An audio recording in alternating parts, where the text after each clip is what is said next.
very pleased to have with me here Nick Roy from Ashridge Business School.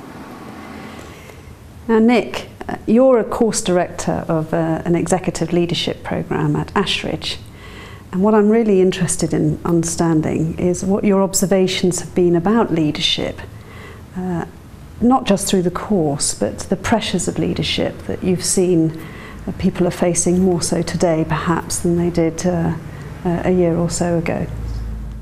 Well, I think there are two fundamental shifts that I've noticed. The first one concerns capability and competencies that leaders are required to demonstrate. The second is to do with leadership style.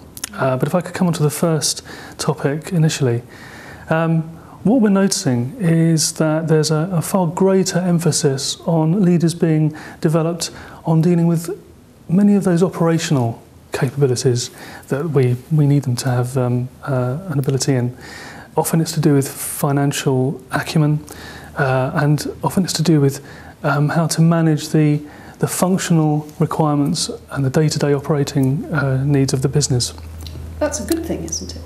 Well, it is. However, it's only a good thing if it's incorporated within the wider portfolio of skills and capabilities that leaders really do need to have under their belt in order to manage their organisations in a turbulent economy. Nick, you've talked about making sure that people don't just focus on the operation, on performance skills. What are the wider skills that you think leaders need today in particular? Well, I think one of the things that certainly in the programmes that I've been involved in, and I know things that are close to the heart of Human Insight, are those capabilities which deal with a leader's ability to deal with uncertainty and ambiguity, and also how to generate and build trust in an organisation, especially at times when there is huge degrees of lack of clarity and certainty around the future of the organisation and the longevity of that organisation. Unfortunately, at times of uncertainty and economic downturn, leaders are easily seduced into thinking that they need to provide the answers, and that kind of has a challenge for their own ego.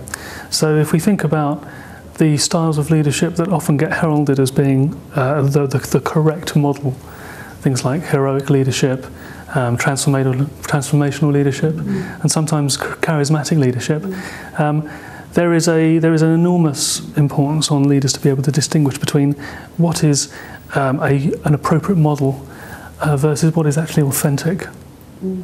There are times when obviously a leader needs to be there in a position where they can provide the direction and especially the strategic direction of the organisation.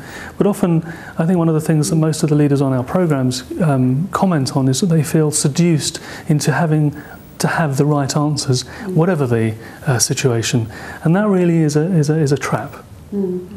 Thank you, Nick. Now, if you were going to sum up that advice for us today, what would you like to say for people to take away? I think the challenge is for leaders to pay attention to the wider portfolio of skills and capabilities that they need developing in. It's fine for them to be focusing on bottom line and performance measures and financial information, but the way to build trust is to be able to be flexible in terms of leadership style, and also to be able to manage one's own anxiety during periods of uncertainty. And be authentic. And be authentic. Nick Roy, that was really excellent. Thank you. Thank you.